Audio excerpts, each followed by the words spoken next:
and welcome back to Epic Inspire, where we discuss psychedelic ethics issues and consciousness and beyond. And today we're going to discuss psychedelic training. Psychedelic training and education, I guess, it's more broadly.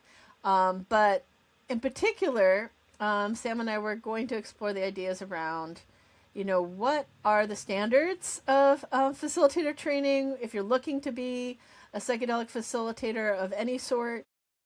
What should you be looking for, perhaps, but we can at least tell you a few things and discuss it a little bit, at least from an ethical perspective. You ready, Sam? What are Yes. some of your initial thoughts, Sam, since I always go to you first, but I can always say Yeah. something first if you want. Sure. No. I think in terms of looking for training, like lots of people are interested in either psychedelic facilitation or guiding, working as guides or sitters, or working in psychedelic integration. People are definitely interested in doing this training, and people are increasingly interested in providing this training for them. Um, I think things to look for past the obvious is, well, the obvious is for me is I guess to do with sort of the baseline sort of safety, how to safely take someone through this process. Um, but yeah, there's a lot of, I think because it's such a relatively new area in terms of mass kind of adoption. Well, in terms of Um, Western, right? Like we want to make Western sure mass we give adoption, appropriate yeah, credit for um, credit, because, like, I mean, it's where we're thinking about training and education in terms from a primarily Western lens, because a lot of indigenous and other traditions and cultures have practiced and worked with altered mm. states for or, millennia, or right? or even an above even above ground adoption, since lots of people Yes, have had these experiences in grey area or illegal settings, underground settings. I think it's yeah, so there's a lot to consider. One of the things I think that is important is courses that teach a range of approaches and views on things, because I don't think um, not everything's settled. absolutely not. I would see it as actually a red flag, if anything, would be that any course that is teaching, here is the one right way to work as a psychedelic facilitator. I would straight up say, you know, and of course it's their right way that they've discovered. No, I think that's just, Proprietary, copyright, yeah. trademarked, I think that is must unlikely. license in order to use the term. Yeah, because I think like any, like therapy, like there isn't a one size fits all thing. There is not a magic therapy that works for everyone, and it'll be the same with psychedelics. There isn't a magic formula to facilitation or guiding or sitting or integration that just works for everyone. Yeah, and that's part of being good at this job, is going to be knowing which of the different approaches to take. So you want something that teaches a broad range of approaches. You want something that's really comprehensive in terms of safety and ethics and Of course, we're going to care boundaries, about and ethics and safety, right, because we're going to people? care, because I we're mean, going to care please, about that. we're officially going to care. You should know we're going to officially care. But I will say, like, I mean, at least from the ethics perspective, on terms of most trainings and having, and I guess maybe we should do some full disclosure here. Like, I have done and participated and been paid for workshops, training, education for both small, like workshop sort of level, as well as larger training programs and facilitation, everything from microdose facilitator training to ketamine facilitator trainings, work and retreat workshops, and like the full gamut, and sitting and all the things. So we're definitely from a biased position here. We are officially educators, right? We definitely have come from the Western academic primary training lens. But I also, and I don't know, but I haven't really asked Sam too much about this, but I have also participated and been trained in some of these training programs, both ones that are kind of considered more underground sort of training programs, as well as like energy training and things that are be considered more traditional indigenous or First Nation trainings, and some of the newer ones. Like I definitely have I've been one of those people who've invested like more than 20K into a facilitator training program and then guided people. Um, and and maybe that makes me a good person because I've been on both sides of the fence. Uh, but and I think Sam and I both have had experiences where we've been facilitated by people with different levels of training in terms of what's being offered right now. Yeah. Yeah. I think that that's it.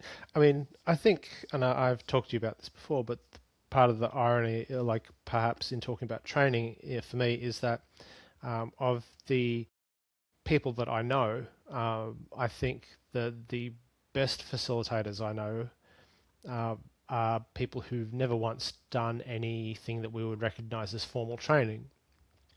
Um, and I think that's sort of a thing that people can get stuck on because they think that this means that there's no need for training or no need for standards in training. And they'll say, well, how can I say that you need to do training when you will say that the best facilitator you know is someone who's never done it, who It's like, has never I mean, done any maybe we should pick formal on training. ourselves here. We're Yeah, both trained yeah. philosophers. You know a lot of people who may be able to talk really good philosophy, who've done a lot of reading and education, self-studied, right? Or just, pondered the universe and meditated, right? And shared their thoughts. And you could say they're a very good philosopher, but they're not an academically trained philosopher. It's No, you're gonna, and that's right. they wouldn't be at a university teaching because there's, you know, standards for that in an accredited institution based on what's created right now. And I think this is part of it too. It's not just a question of can you be a facilitator or someone who supports someone without these sort of regulated models. You absolutely can, right? Just like you can be a philosopher without having a formal education or training. Yes. But then it's about where would you be allowed to practice? What would you be allowed to practice? What are and I think there's an assumption here we're talking about legal practice, even though we obviously have have awareness and have relationship with people who are above ground, below ground, and in between ground. But but I think one thing for me that's really important, like the number one thing for me, if you're looking for a training and education program, is to recognize that there is not a standard, right? And that there isn't true. I mean, overall, I'm not saying that there aren't certain states or certain countries that have some amount of standardization or but I mean, I would say like even the ones I know about are like uh, are they're few and far between, and they're not non-disputed. And I mean, no academic accreditation standard or whatever. Oh no. But I just like I want people to know like there's an assumption like, oh, if I just pick a facilitator training and they advertise themselves as being like accredited by someone, which by the way, like that would generally be a flag for me. If you're like in the state of Oregon, for example, there is an accredited program, and that the schools have to meet, but the standards are nowhere near what an average training would be for like a therapist. And I'm not saying we're going for the therapeutic standard. I'm just saying that you should know what you're not getting right now. But if, Yeah, for sure. like you go online and they have all these offers of there's people who are offering to train you as a facilitator, and they'll say like they have all these years of training, or they'll have all these testimonials from their training program, and and and overall you really cannot guarantee what you're getting with those a lot of those online programs, and even the in-person one where you're being charged like including myself tens of thousands of dollars. You may not be able to practice where you live just Oh no, because of the absolutely not. laws. I think that that's true. And look, even I guess the situation, say in Australia, we have our own weird situation where um, our regulator, the medical regulator says, oh, people offering above ground because you wouldn't be doing anything illegal. People who are offering psychedelic assisted therapy should have done specialized training, but then doesn't specify what the specialized training should be and what should be in it. I think, and you have like you may have bigger operators who essentially, are at least attempting to kind of create the standard because they sort of dominate the space from a numbers viewpoint. But in the end, we, there's a range of things, and it's accredited by whom. You often see things where something is And for accredited. People what? will go, For whom? By for what? whom? And By for whom and what? for what? Oh, it's And for accredited where? as, Right? yeah, All those accredited. questions. Yeah, yeah. Oh, look, if you're a psychologist, you can do this and get, continuing professional development points for it.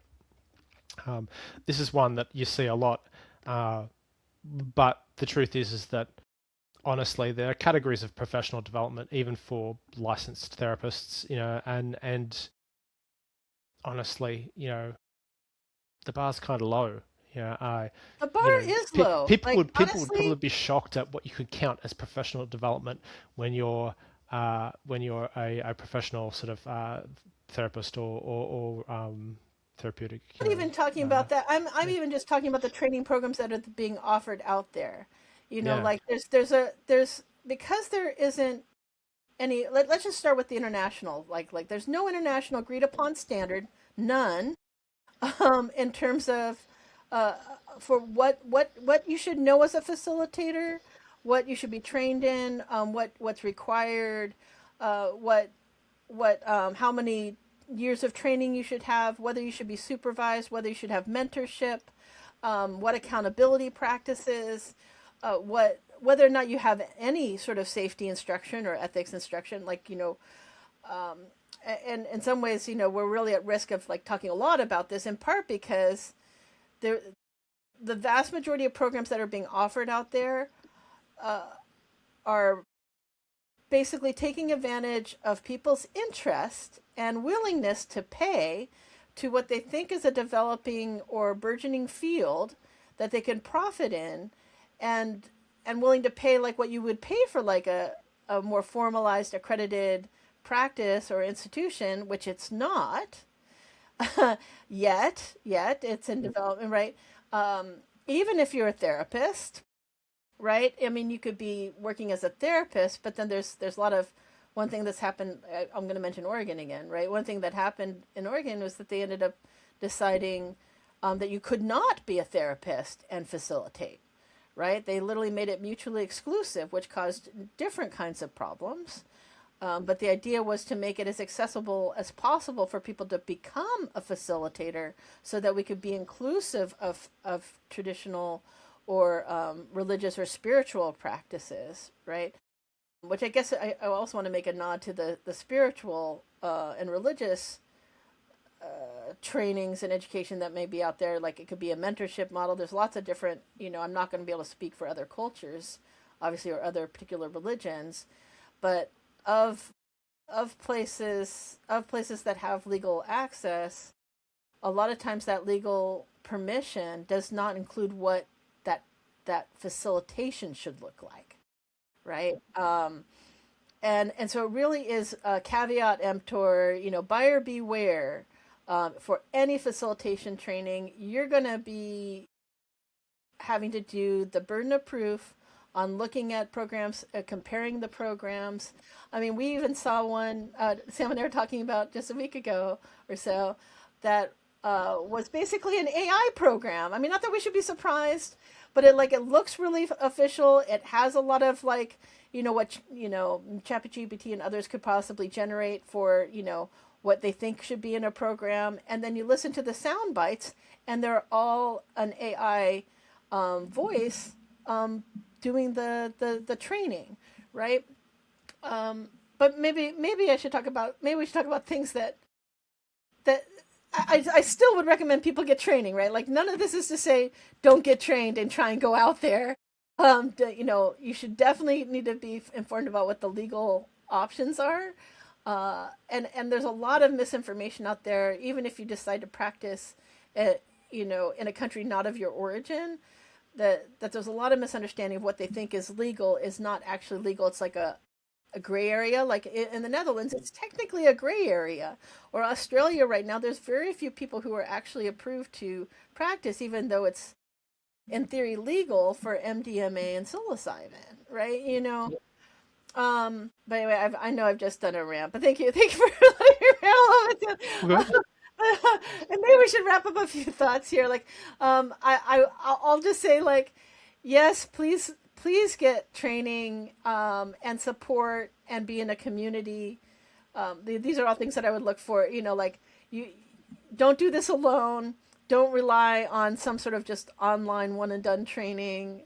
Get connected to a community of support and in relationship, and and be educated, informed about what the laws, regulations are in your city, state, and country, uh, and be grounded in what you're paying versus what you're receiving. Right. Same thing's true, by the way, for integration training. There's not a set standard for integration training either. Um, so No, no, that's right. I or mean, microdosing training. So like yeah, anyone out there who says like, well, I got trained by such and such, or so and so, like it's all basically, testimonials, hearsay, something that's supposed to possibly be legal at some point in a state or country, but yet not. Or they'll say they're trained under a shaman, right? But you don't know what, you're not from that culture. If you're not from that culture and you don't have familiarity, do not trust necessarily even what that is, unless you have real understanding and reason to support that. Right? It's not hard to get testimonials. It's not hard. A lot of I've seen people who claim to be under a tradition who just went to one workshop, right? And like, no, you weren't trained. That was not, that was like a guest talk you went to, right? And then they'll claim things. But anyway, sorry, I said I was gonna yeah. not stop ranting No, and no, no, that's fine. ranting. I Obviously, I care a yeah, lot about this issue.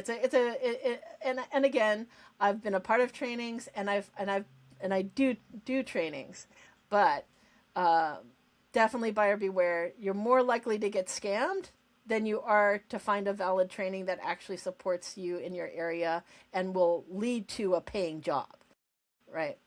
yeah. So anyway, No, I don't. I and your don't think I have closing much thoughts. to That add was to a lot that. of No, closing no. thoughts. Closing thoughts. I think is to be look, even big official looking trainings, to be skeptical of the claims. A good training will be kind of circumspect in its claims about your future employability, and but even then, I think it's disputed. A lot of it is disputed academically. A lot of it's disputed in communities. So I think be prepared.